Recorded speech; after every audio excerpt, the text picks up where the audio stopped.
Magandang araw mga kaibigan. Happy Mother's Day sa lahat ng mga inahan na nakikinig, na sumusubaybay sa akin. And to my lovely wife, mother of my 3 children, my commander, Julie. Happy Mother's Day sa aking mga anak na mothers na rin ngayon, si Josephine Marie, si Shalom, and pasensya na, hindi ko kayo mapangalanan lahat. Happy Mother's Day. Okay,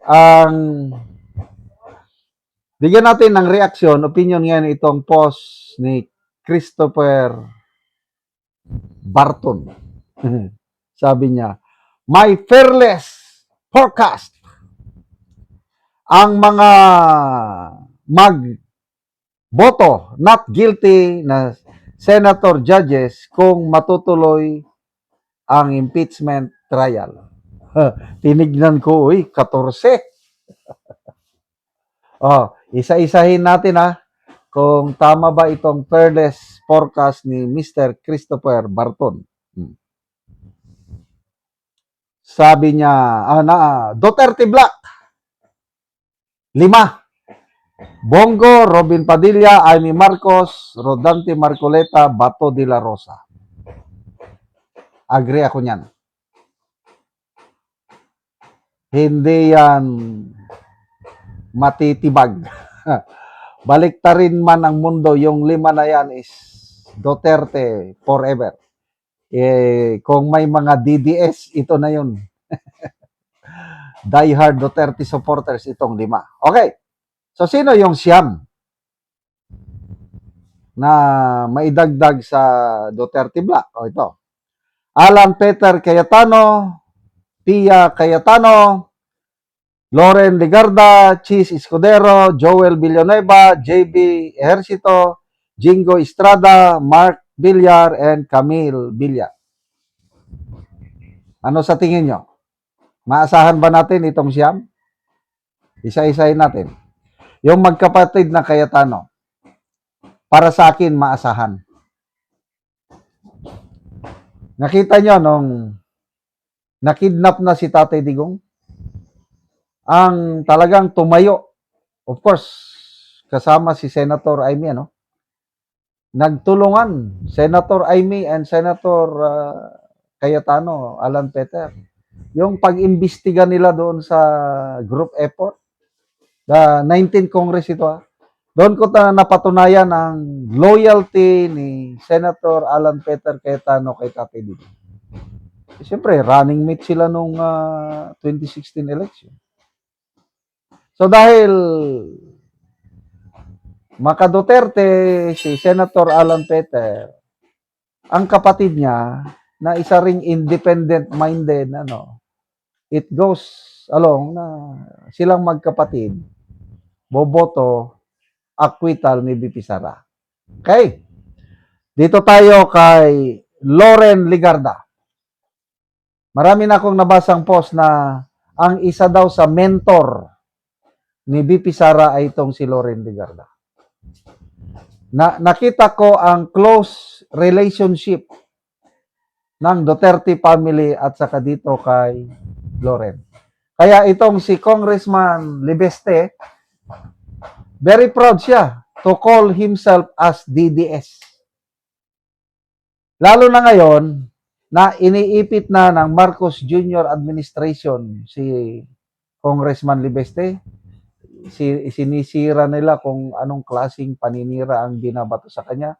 Sinampahan na nila ng kaso. Ngayon, nagalit ang inahan. So, sumausaw na rin siya. Nag-file na siya ng resolution para paimbestigahan ang mga problema ng pamimigay ng ayuda sa Batangas. So, ako, nakikita ko, sure ako, Senator Legarda, boboto ng acquittal. So, 5 plus 3, 8 na yan. Isa na lang. Itong magkapatid na Ejercito, JB Ejercito at Jingo Estrada. Mulat sa pulpa ito. Kahit nung 19th Congress, very vocal sila na against sila sa impeachment. Kasi sila naranasan nila, tatay nila na impeach. Kaya ayaw nilang iparanas din sa iba yung ano. Kaya sure ako dito sa magkapatid na ehersito. So, ilan na yon? 8, 10 na. Sigurado. Magkapatid na bilyar. Noong nakidnap na si Tatay Digong, ang isa sa mga naunang nagpayag ng suporta, yung political family, itong bilyar. Sabi nila na kilala namin ang si Digong, tatay, matagal nang pinagsama namin si Congressman Manny Villar pa noon as Speaker of the House. Nagsama sila ni Congressman Rodrigo Roa Duterte. Doon nagsimula ang pagkakaibigan nilang dalawa.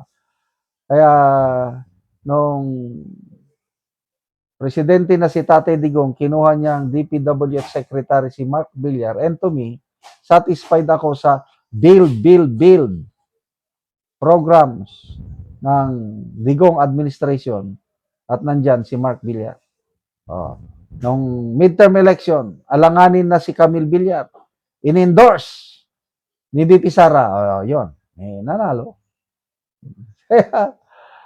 So, ilan na lang naiwan? Ito na lang si Chis Escudero and Joel Villanueva.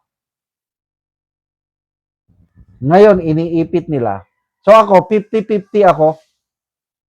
50-50 ako na baka sa pang-iipit sa kaso, kasi kinakasuhan eh.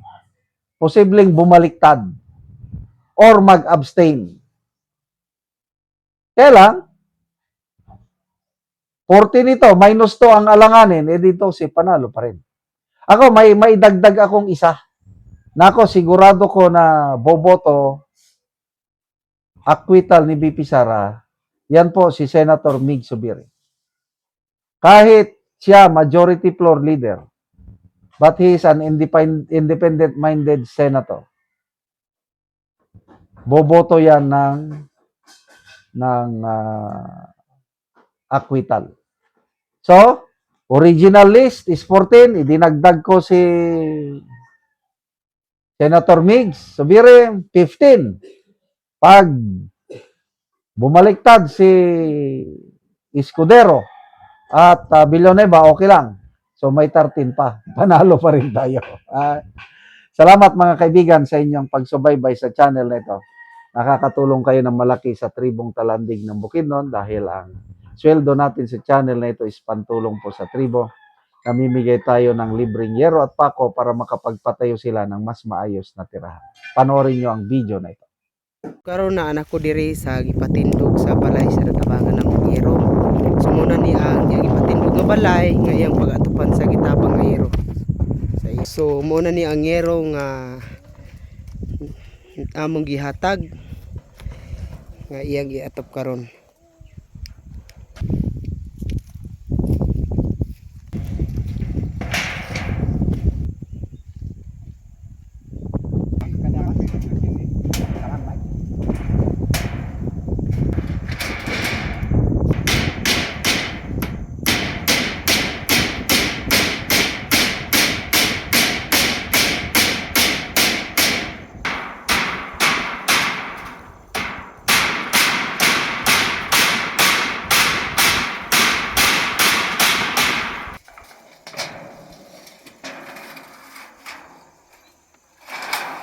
Subok ha.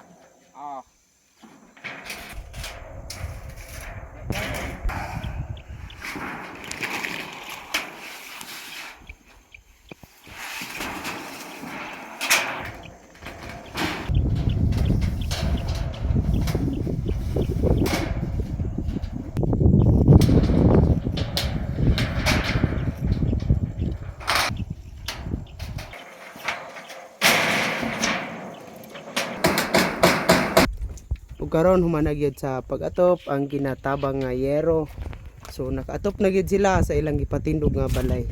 Salamat sa Ginoo nga nakabalay na gyud mi og salamat sa nagtabang aning sin nga isa ka bulan nga pagtukod aning among balay aya pagyud na atupig kay na ay nagtabang sa amoa. Salamat kaayo sa naghatag aning sin ug nakabalay na gyud mi. Salamat pud sa Ginoo. Among anak ug kapinsa sa katuig. Nakikipon lang mo sa imong anak anti kapinsin sa katuig. Kapinsa sa katuig. Ang ipon namo sa among anak. Salamat kayo ante. Salamat.